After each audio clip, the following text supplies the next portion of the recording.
No, Darren, I'm just going to have to interrupt you there for a second, because we're hearing that Matt Hancock has had the whip suspended from him in the last couple of minutes. This is after we've had it confirmed that Matt Hancock has agreed to appear on I'm a Celebrity, Get Me Out of Here this year. What more do we know? Let me just finish this Suella Braverman point, though, in the sense that I think what I'm trying to say is if it's found out what she said in the comments isn't true, I mean, you know, it really will be curtains again, I think, for the Home Secretary. Yes, Matt Hancock, I was going to bring this up, has decided to go and join Ant Dec and many other celebrities, I think including Mike Tindall. People can correct me if I'm wrong on that. I'm not saying I'm not across the whole lineup of I'm a Celebrity, Get Me Out of Here.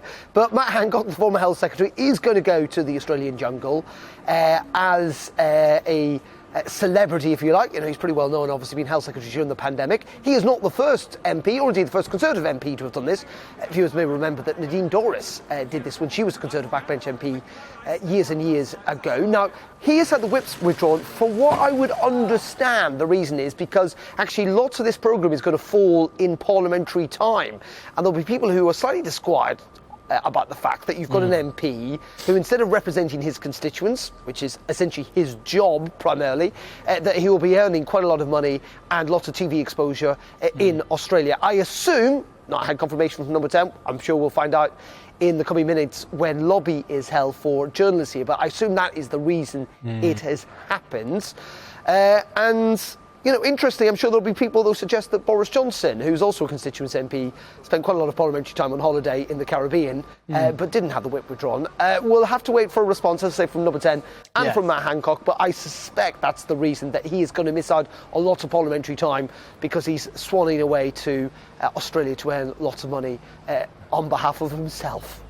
I should say we've got a brief statement from the Chief Whip, Simon Hart, who has this morning said, following a conversation with Matt Hancock, I have considered the situation and believe this is a matter serious enough to warrant suspension of the whip with immediate effect. As you say there, Darren, no clear statement there as to precisely why, but I suppose we can infer parliamentary time.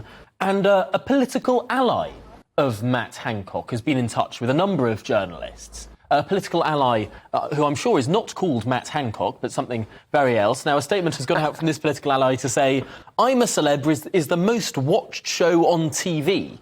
Matt doesn't expect to serve in government again, so it's an incredible opportunity for him to engage with the 12 million Brits who tune in every single night. No doubt there'll be more to say on this subject. No doubt it will dominate lobby briefing, as I'm sure you'll be finding out in a few moments' time. Darren, we'll have to catch up with you after you've skewered the Prime Minister's spokesman on this.